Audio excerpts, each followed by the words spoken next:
Are you aware what the titles of the other bills were that were supposed to come before this committee? Again, I'm Well, not, let me read you the titles. One of them was the Liberty in Laundry Act. Another was the Refrigerator Freedom Act. And here's why I think we're not considering those bills, because I think they're an embarrassment to this institution. I mean, it seems to me Republican leadership probably realized the irony of bringing up a bill about freedom for refrigerators while simultaneously taking freedom away from millions of women in this country by overturning Roe versus Wade. And maybe they realized it was a bad look to talk about liberty in laundry while simultaneously trying to take away liberty for people who want to use IVF. And I would just say that when we use words like freedom and liberty, this is the United States Congress.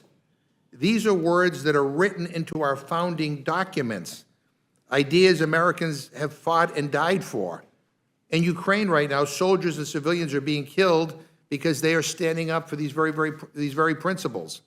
And when your side throws those words around and talks about refrigerator freedom, it cheapens them. And it degrades those words, and it degrades this institution. Thank you, Mr. Chairman, and I can't wait till you guys are no longer in charge.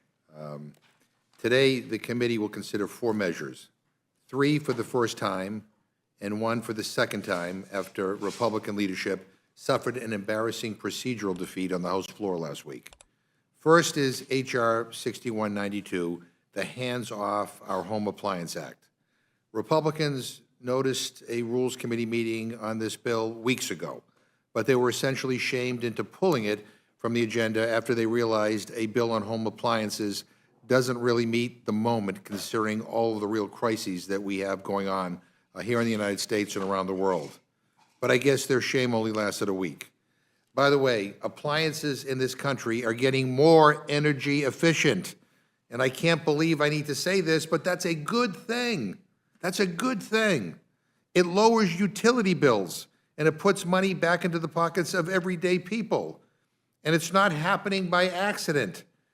It's happening because of strong rules and regulations adopted by Congress and our federal agencies to protect consumers and enhance efficiency.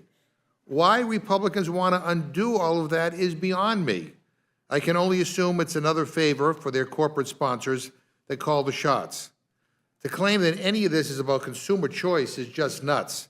The only choice they're giving people here is to pay more on their utility bills. Second is H.R. 7109, the Equal Representation Act, a Republican attempt to rig the census and ignore the Constitution's requirement that we count everyone, not just some people, but all people. Next is H.J. Res. 109, a Congressional Review Act, which would potentially prevent the SEC from issuing staff guidance on cryptocurrency. No idea which Republican donor or lobbyist asked for that, but here it is. And finally is H.R. 2925, the Mining Regulatory Clarity Act of 2024.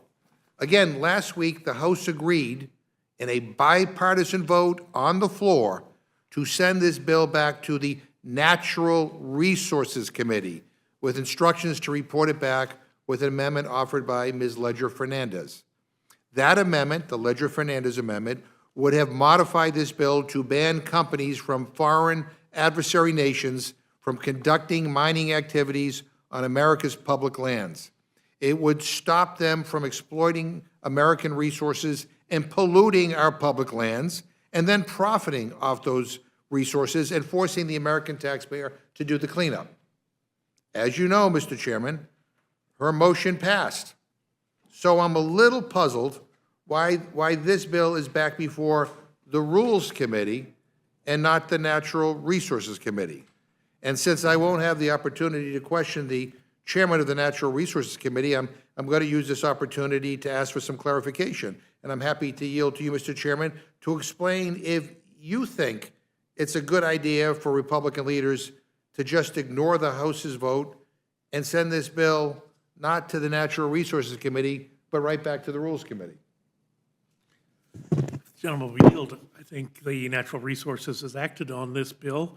Their preference was known to us last week when we had the original hearing on this, and I think it's appropriate to bring it back to the floor, and I'll yield back. Yeah, yeah, and I guess what that answer ignores is the fact that the House had a vote. You know, clearly a bipartisan majority in the House thought Ms. Ledger-Fernandez had a good idea. And she moved on the House floor to recommit the bill back to the Natural Resources Committee, not the Rules Committee. And instead of doing what the House directed, Republican leaders said, this is coming right back to the Rules Committee, and totally bypassing the committee it was supposed to go to. I mean, what's the point here? Is it to avoid debating the Ledger-Fernandez amendment, or what? I'm just trying to understand, like, the House voted in a bipartisan way to do a certain thing, and we're not doing that here. Is there a reason for that? Well, the gentleman yield. Yeah, happy to yield. The House will have an opportunity to vote again this week, and I look for a positive outcome. Look, this is an important issue that deserves debate. And if Republicans want to make the case that Chinese corporations should be allowed to plunder our public lands and resources for free, they should send it back to the Natural Resources Committee to make that case. But I guess that's not going to happen here. We're just going to pretend like the vote on the House floor didn't happen. I guess that's how regular order works under this majority. Votes only matter if they like the outcome. And to add insult to injury, last year we heard on and on from the other side that Joe Biden was, quote, betraying America by letting China purchase American oil. Now Republicans want to let Chinese companies come in and extract minerals from our public lands and then force Americans to clean up the mess that they leave behind.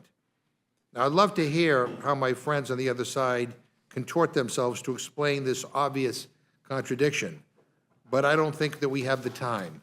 So this is all just more of the same from this failed Republican majority. It's all about partisan warfare. Instead of actually working with Democrats to get stuff done. And what really is concerning, it really is about ignoring the rules and the procedures and the processes of this House, ignoring the will of a bipartisan majority of Congress in this case. I mean, the Rules Committee, as I said last week, should be renamed the Break the Rules Committee, because that's what we seem to be doing every week that we meet. And I think it's regrettable. I think it's regrettable not just because I don't think it's fair, and not just because it doesn't respect the will of the majority in this House.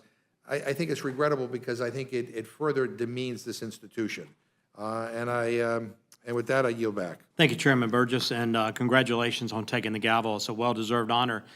And I want to thank you and Ranking Member McGovern for recognizing me to speak in support of Congresswoman Lesko's bill, H.R. 6192, the Hands Off Our Home Appliances Act, which will help stop the Biden administration's war on Americans' home appliances. This bill is considered today will reform the Department of Energy's appliance and equipment standards, setting process, and protect several commonly used home appliances, including dishwashers, air conditioners, refrigerators, clothes dryers, and washing machines. The DOE may ban and restrict access to thousands of household products that Americans can purchase today to heat our homes, prepare our meals, and wash our clothes. The DOE's Appliance Standards Program is big government on steroids. The Biden administration and Democrats want to tell you what type of car to drive, how much water you can use in your shower, and how to cook your food. My constituents, like many Americans, were shocked to learn that the Department of Energy could abuse its authority to ban gas stoves.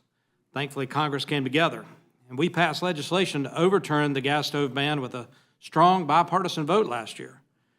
There's plenty of precedent for Congress to step in. In recent years, Congress has passed laws to clarify DOE's authorities to regulate light bulbs, ceiling fans, refrigerators, air conditioners, heat pumps, water heaters, furnaces, dishwashers, and the list goes on and on and on.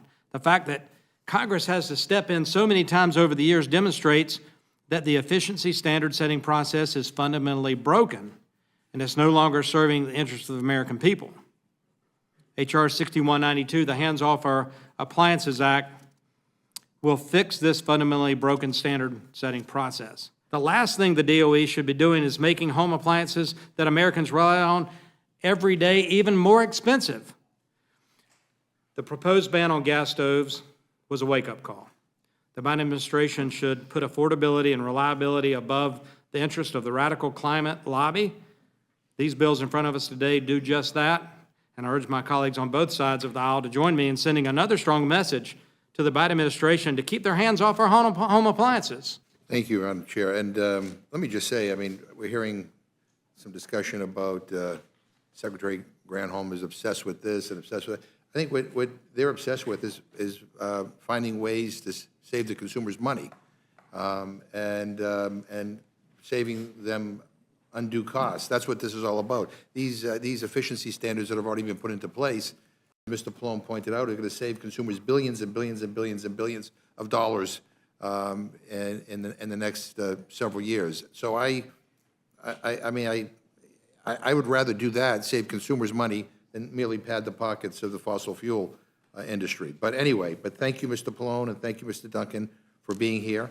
And for the sake of moving things along, I'm not going to repeat what I said in my opening statement, but it just seems like Republicans think energy efficiency is a bad thing, which is at odds with what the vast majority of Americans think. But putting that aside, Mr. Duncan, are you aware that this bill was noticed to come before the Rules Committee 2 weeks ago? Could you repeat that? Are you aware that this bill that we're now talking about was noticed to come before the Rules Committee 2 weeks ago? I'm not. That's above my pay grade, sir. Well, it was. And are you also aware that the committee planned to bring up 4 other appliance-related bills at the time, in addition to the one that we're currently considering? I'm fine with that, and wish they would bring them all up. Okay. Because there is a war on the American consumer. I guess my question to you is why the change? I mean, you're here on behalf of the House leadership to talk about this appliance, why this appliance bill should come to the floor. Can you explain to us why the 4 other appliance bills are not being considered again, but this one is? Again, that's a question for leadership. That's above my pay grade. I'm a lowly subcommittee chairman on energy, but I will say this bill came through regular order through subcommittee and full committee after hearings of markup. Are you aware what the titles of the other bills were that were supposed to come before this committee? Again, I'm Well, not. let me read you the titles. One of them was the Liberty in Laundry Act. Another was the Refrigerator Freedom Act. And here's why I think we're not considering those bills, because I think they're an embarrassment to this institution. I mean, it seems to me Republican leadership probably realized the irony of bringing up a bill about freedom for refrigerators while simultaneously taking freedom away from millions of women in this country by overturning Roe versus Wade. And maybe they realized it was a bad look to talk about liberty in laundry while simultaneously trying to take away liberty for people who want to use IVF. So I'm glad that Republicans realized how silly and frivolous these bills are, and that they pulled them from today's hearing. I'm not sure that they are banned. They will be pulled forever. But I'm going to take that as a semi-positive sign because, I mean, it was laughable, given all that is happening in this country and all that is happening in this world, that the bills that contain the words freedom and liberty are about household appliances. I mean, we have to start getting serious around here about what is important and what is not. And again, bills that are aimed at trying to save consumers money, trying to promote energy efficiency, yes, trying to wean us off of fossil fuels. I mean, I think we can have a debate on that, but to use words like freedom and liberty with regard to refrigerators and wash machines, I just think is an embarrassment. And I don't have any questions. Yeah, I'll yield to Mr. Pallone. Well, let me just say I totally agree with you. In fact, when I saw those labels for the bills in the committee, I was wondering if maybe, somebody had substituted them for the real thing. I was kind of surprised that the Republicans themselves used those labels for the bills, to be perfectly honest. But I just wanted to say quickly 2 things you raised. One is the whole issue of affordability. And, I really believe that in our committee, we have highlighted affordability, not only for, to make, save costs on appliances, but also on things like the Affordable Connectivity Fund to help people pay for their internet, to subsidize and help people pay for their health care. I mean, the list goes on, and that's been a hallmark, I think, of the Democrats' initiative in our committee. So I appreciate you bringing up the whole issue of affordability, because that's what we're all about as Democrats. And then the last thing I wanted to say is, one of the things that was quite clear when the Secretary of Energy came before us last week, I believe, was that this administration believes in an all of the above energy policy, right? Mr. Duncan, Chairman Duncan and Chairman Burgess talked about the war on fossil fuels. More oil, more natural gas is being produced now with this administration than any time before. We just came through this committee to a nuclear package to try to expand the use of nuclear power. Now, not everybody agrees with that. The fact of the matter is we're increasing everything, right? But we also prioritize trying to move towards renewables because we think that we need to move towards renewables because the day of fossil fuels is, at some point, there aren't going to be any fossil fuels around anymore, and they continue to contribute to climate change and increased greenhouse gases. So we want to prioritize renewables, but by no means did the Secretary suggest anything other than an all-of-above policy. So this idea of a war on energy is just nonsense, frankly. So I yield back. No, and I thank you. And again, as I said in my opening statement,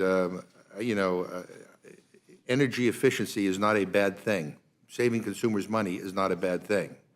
Only, in a Congress that is run by Republicans, are those things considered undesirable. And again, I would just end by, again, repeating that whoever is coming up with your agenda, freedom for refrigerators and liberty in laundry, ought to be reminded that this is the United States Congress. This is not Saturday Night Live. This is supposed to be a serious place, and it's about time we acted like it. With that, I yield back.